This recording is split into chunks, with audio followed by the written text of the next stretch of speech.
No? Hey, MJ. What is up with this weather? It's like winter weather in almost May, and we had summer weather in the end of February. The planet can't stand us anymore. Yeah, it's just been a crazy week. But I have something that's going to cheer your spirits up. Oh, great. Okay. You know, it's the time of year. It's right after my birthday, right before your birthday, 6th anniversary of the podcast. The in-between time. Yeah. Well, what does that usually mean, though? What usually Spring? happens? No. It means we usually receive some really cool messages from people. Oh. You're not going to believe this one, okay? Okay. All right. Close your eyes for 1 second. Okay. I'm going to show you. Well, hello there, Snow and MJ. You know, I've been waiting for years to get in touch with you about that podcast that you've chosen to do in Kingman, Arizona, really, of all places. I can't imagine the money that must be pouring in to hear your views on the current state of affairs, which are just splendid. You know, people ask me every day, how you doing? I just go, it gets better every fucking day, doesn't it? Just every fucking day. Every day you wake up, literally, and wonder, what's going to happen on the news? What am I going to have to listen to? What are we going to go through today? How are we going to go forward? Are we going backward? Are we going sideways? Are we going up? Are we going down? What difference does it make? Where is he going now? We're at war. We're not at war. We're doing peace. No, they didn't win. We've destroyed them. We've destroyed them to the point that they're winning. We have destroyed ourselves. We've gone to war and basically punched ourselves in the head. Why? Because he's just a tremendous leader. And if at this point in time, the fact that you have to go on the podcast to try to convince the folks who live around you or wherever especially there, they should be. They should have figured it out already, and that this is insanity, and that and he's not a businessman. He's not a businessman. He's not a businessman. He's not a businessman. He was never a good businessman. The guy's bankrupted casinos. He bankrupted fucking casinos. All right, that's almost impossible. The only way you bankrupt a casino is you put the National Guard, you have the security detail standing in front of the casino and shooting gamblers as they try to get in. It's impossible. A monkey could make money at a casino. But and from the very beginning, you know, I'm a self-made man. No, your father had millions of dollars. He passed it on to you. He gave you the money. Okay, that's not self-made. That's bullshit on a stick. That's what that is. And I was going to try to get a sip of coffee because I'm already exhausted. I'm exhausted thinking about it day after day after day.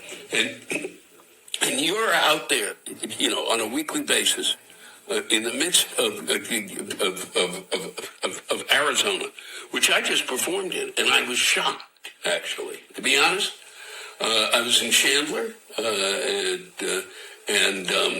at a casino there, and I have to say the audience was one of the best shows I've had in a long time. They were insane. I think it was maybe the expectation I had that, you know, I might have to duck some bullets, but no, it was really, they were surprising, I have to say, and they let me slap them around, and I'll tell you, doing stand-up at this point, this is how fucking exhausting it is.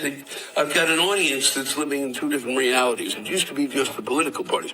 Now the audience is bought in. So now I've got to fucking get them to accept the joke that they can both accept. It's bullshit on a stick. That's what it is. It is bullshit on a stick. And my hat is off to you. Well, first off, couldn't you do your podcast anywhere else? I don't know what job you got there in Kingman, but get the fuck out, okay? There's a whole world going on that doesn't deal on, or maybe you have to live there because, like in the 40s, you know, because, well, you know, we really need the climate is good for our lumbago. I just don't fucking get it. Get out of there. Go, run. There are plenty of places that you can really enjoy yourselves and do it. Okay? You can get far away. I mean, but if you want to continue to, I do it. I have my own Rantcast, and you know what? If you want, send in a rant to my Rantcast. And tell me what it's like for the two of you to do a podcast here. I know that my Rantcast now, I talk for the first 15 minutes. I don't even know what I'm saying anymore. And I hope you do, and I hope you're getting your point across. And congratulations that Reality Redemption is doing so well. 6 years. That's a haul. No kidding. And let me just say happy birthday to you, Snow, and to you, MJ. I want to wish you nothing but the best. All the best with what's happening. And really good luck. Good luck dealing with all of this. And take care of yourselves. Take care of each other. And keep on trucking, as they say. Well, they don't say it as much anymore, but I'm saying it to you. And I think you know what I mean. So enjoy it. Enjoy every moment of sharing, some honesty with folks that live in a reality that is incomprehensible. And wow, and then he shows up as Christ. He shows up as Christ and tells us he's no, I'm a doctor. Then he shows up. Well, I thought I was they trained me as a doctor. Then he goes on, unbelievably, to show up with Christ touching him on the shoulders. I'm tuckered out just talking about this. Take care. Happy birthday. Okay? Enjoy every minute of it. And congrats on the 6th anniversary of Reality Redemption. Please. Take care of yourself. Take care of yourselves. Take care of the folks out there in Kingman. I've never been there, and I don't think I'll be showing up. Unless they build a casino and invite me. Maybe there's one there. Who knows? Oh, fun. How cool was that? Oh my God! For the people, You got one of my spirit animals. for the What do people, I always say? for the people, just listening to this, Snow's jaw was on the floor the entire time. No, the entire time. I am such a huge Lewis Black fan. I already sent it to your mom. She's seen it. Yes. What'd she say? She didn't respond back, but Oh, maybe her jaw was on the floor too. she today is Sunday. She's probably at bingo. Oh. Bingo. How cool was that? Oh, it's so cool. And yes, You know I love Lewis Black. yeah. And I loved how his voice got really high there, like kind of in the beginning, when he starts really going on his rant. Well, And Lewis Black, like, I will be moving. Like, I've already said that. I'm getting the fuck out of here. well, here's the secret plan. We are going to send in a rant on it. We're going to invite him on our show, and we're going to tell him there's casinos 35 miles away. There is. Oh, how fun would that be for Lewis Black to perform in Laughlin?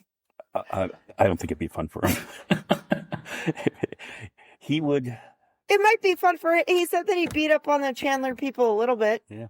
But see, Chandler is cool. Chandler's really close to Tempe, which Tempe is one of our bluer areas in the Maricopa area, like in the down in the valley. That's one of the bluer areas anyways. So My sister lives in Tempe. So it might as well try. He's not touring as much anymore. He's kind of retired from touring. He just does shows here and there. If I would have known that he was even in Chandler, I think maybe I would have tried to go. I do think he's coming to Vegas, though. Oh, even better. Yeah. Fuck yeah. I totally want to go see him in Vegas. Yeah. So just wanted to hop on with you, and rant for a few minutes, because we've had some really cool guests on lately, and we have some cool guests lined up in the future. And you and I have hopped on, and just to rant to each other about everything. And like Lewis said, everything's just bullshit on a stick. I know. That was my favorite. That was my favorite thing that he said. I'm like, it is fucking bullshit on a stick. Total fucking bullshit on a stick. Every fucking day it's something. Every fucking day. Every day. We don't ever get a fucking break. We never get to rest. No, and Actually, that's all I do on weekends is I sleep because I'm so exhausted from not only work, but all the mental shit that happens to us for the span of the week. All I can do is fucking sleep. right. And I'm supposed to be healthy just to turn it off. But you can't do that. You just can't turn it off. How do you even do that? How do you turn it off? Yeah, because it's all really important shit that's going on. There's this girl that I follow on Instagram. I fucking love her. She's like, you don't think that I don't want to get back to straight up hoeing it? She's like, but I gotta fucking pay attention to this shit. She's fucking hilarious. I'm like, I feel you. I feel you. You know? Can't even do the things that you love anymore. No. Because you gotta worry about what the fuck is gonna blow up next. No, and then it's not that. It's I'm starting to have that Lewis Black stuttering thing that he does when he gets frustrated. He's inspired us already. Yes. He's inspired us. Yeah, and Lewis Black has always been probably my top 5 comedians of all time. Oh yeah. I mean, for years and years and years. You don't know how happy I was that when that one animated movie came out and he was going to be playing Anger. Yeah. I was like, Perfect. This movie got even better. I really got to see it now that Lewis Black's on board. You know, I got the message and I played it, and then it struck me. I was like, oh yeah, that's right. He was anger. Yeah. My favorite emotion. Yeah. Yeah, and then you have like shit like that. That mass shooting in Louisiana where the guy killed all his kids. Crazy story from last week. What Did you even hear about that? How did I miss that one? Yeah, he killed like 10 people, and most of them were his kids. Was it the guy that he had 8 kids and he killed like all the kids and his wife? Yeah. And then did he kill himself too? I'm not sure how he. Well, that would equal 10 if it was his wife, him, and then. I don't think in mass shooting you should have count the killer though, the shooter. But well, no, regardless, no, but like so. Did they say why? Or did they give any background on any of it? Some domestic dispute. Oh, like domestic violence situation. Yeah. Hey, my sister worked with a guy like that he was a Mormon too. He fucking he killed his wife and all of his kids by stabbing all of them. God. Yeah. Like I think there was 6 kids, 5 or 6 kids. Yeah. My sister said that he was always a piece of shit anyways. He was one of those that bought a car and then decided he didn't like it, so he fucking did the whole lemon law thing. Really? Yeah, and she said that they always thought that he fucked that car up himself to qualify for the lemon. She said he was just a piece of shit person, you know? Yeah. Claiming to be good, though, because, he's uber religious and whatnot. Another one of those. Oh, God. Fucking religion. Yeah. Fucking. Everything's an attack on Christianity lately. From the most unchristian-like people that we have in charge of the country. God, it's just so nauseating and frustrating and day by day and bullshit on a stick. Bullshit on a stick. My new favorite thing. I'm probably going to go into work and be like, this is bullshit on a stick. I'd gone to the Springsteen show in Phoenix last week. We didn't get to talk about it, but that was phenomenal. It was like a concert and a protest. All in one. Yeah, and almost like a religious experience. How? It is just such a great show. And he played in New Jersey last week. Did you find Jesus there? Did I find Jesus? No, I didn't find Jesus. Bruce Springsteen is the closest thing to Jesus for me, though. Well, he's the boss. Yeah. But so Springsteen plays New Jersey. Pretty much usually switches his concerts around. He never has the same set list. He switches a few songs out every night. But every concert has a theme. Like when we saw him in Kansas City, there was sort of a theme to that about I think that on that one, it was about losing your friends and growing older was the basic theme of the one we went to. This one was very anti-Trump in the state of the United States right now. And when he plays Born in the USA, but it's the synthesizers version. Is it the Star Spangled version? Yeah, the Star Spangled version. Okay. But it just hits different. Like you saw the video from the opening night in Minnesota. Yeah. It just the real meaning of that song comes through now on it, not this patriotic, It's an important song. I mean, it always has been, but I'll admit, I was a child when the song came out. I just thought it was about being born in the U.S. I mean, how does a kid know? How does an 8-year-old know about the Vietnam War? Anyways, Right. I think I was 8 at the time that the song came out. It did come out during the Reagan years, where everything was pretty pro. Yeah, everybody was like very post Vietnam and getting back into America is everybody great. at that time in our lives. America was considered number one, and and the Berlin Wall had come we down. didn't know. We did not yet know about the corruption because the trials didn't start till a little bit later. The trials with Ollie North. Yeah. I do remember those as a child, though. I remember Oliver North standing up there with his hand up, getting sworn in to do his testify over the whole Iran-Contras and whatnot. But yeah, that shit came out a little bit later. Oh yeah. Remember? 70 guns to Iran. Yeah, the arms for the hostages. Yeah. And he fucking lied just to kick Carter out, basically. I mean, to be fair, though, the economy wasn't really going that well either in the tail end of the 70s. Yeah. So that was a huge factor as well, too. Off the gas crisis and everything else that was going on at the time. Yeah, but I will say one real positive thing then that ended up getting all fucked up, which I actually did a science fair project on, was solar panels. The solar panels that were put on the White House by Jimmy Carter for solar energy. My mom got so into that. She's the one that kind of was like, this is what you're going to do for your science project. My mom was a teacher too at a different school. So your mom told you what to. My mom kind of did my science fair project, basically. She's like, this is what we're doing for it, The statute of limitations are over now. Yeah, and I had this whole display too, and it was like, I can't remember if we went ahead and did like a replica of the White House with the solar panels on it, or if it was just a building.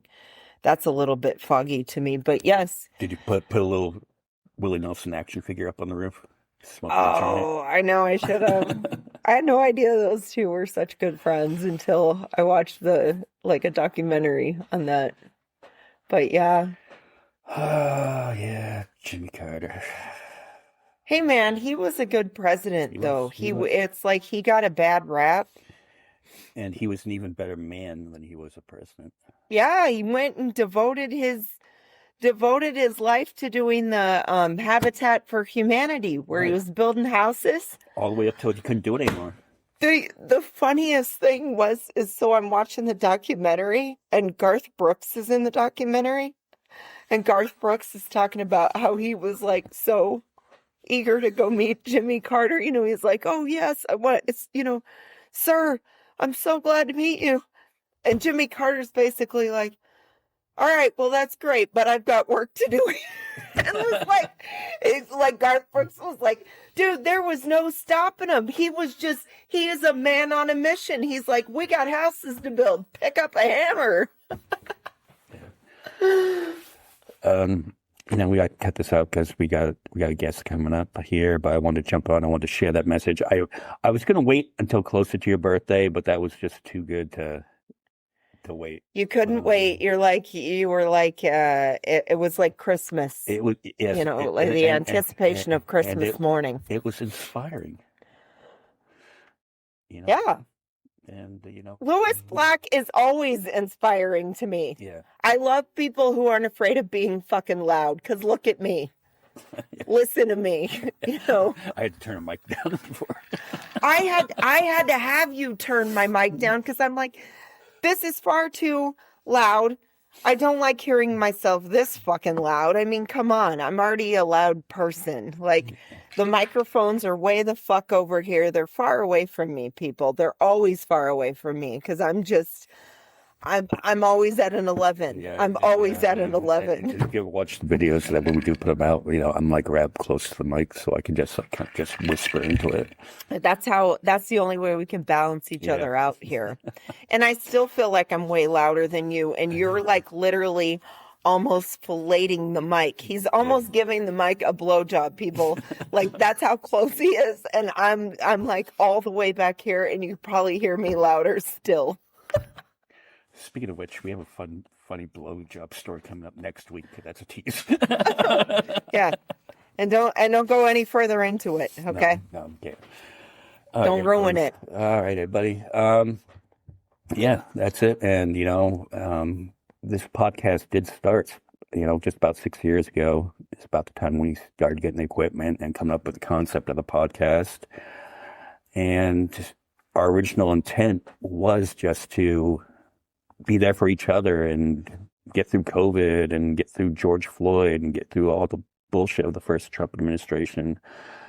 And we're big believers in counseling and all that talk therapy and mental health. Speaking of which, watch the new Noah Khan documentary. He's a musician. I'm a big fan because he's from Vermont. But watch that on Netflix. Huge fan. His new album is amazing. The Great Divide.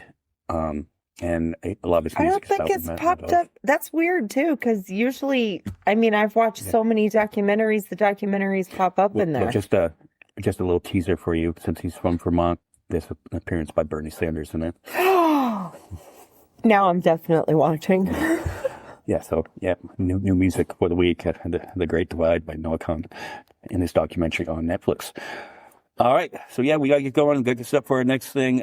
Thank you for listening for all these years. And when we started this, who thought that we would make friends with the people that we've made friends with and been introduced to so many great comedians? And thank you to Lewis Black for doing the cameo. Like, I really appreciated it. Bullshit on a stick aside, I really appreciated it. And thank you, MJ, for making that happen. Yeah, and we will take it. We will take this advice and run as soon as we can. Oh, I've already. I talk about that all the time. How I'm getting the fuck out of here. I need to go really live life. I have a life that needs to be lived. Even my retirement years cannot be spent here. Yeah. I'm going to at least enjoy life when I don't have to do a fucking thing. If we did get Lewis Black on the show, would you be as nervous with John Fugelsang? Probably even more nervous. Or I don't know. We're both like loud people. I don't know. That's a good question. Yeah, I know. You have to make that happen and we'll find out. We will find the fuck out. Yeah, and I could just sit back and listen to you two yell at each other for 45 minutes. No, I don't think I would yell at Lewis you Black. would yell with. I Black. would maybe compete to see who is. I think he'd still take me down. I think he's better at. I think he's still. I think he's had more years under his belt. Yes. That he's, I always strive to be that. I strive to be that Lewis Black. Yes. I strive for that. And I strive to keep on continuing to grow this podcast and opening up new opportunities for us. So, there we go. Doing a good job. All right. So we will talk to you later. Bye, y'all.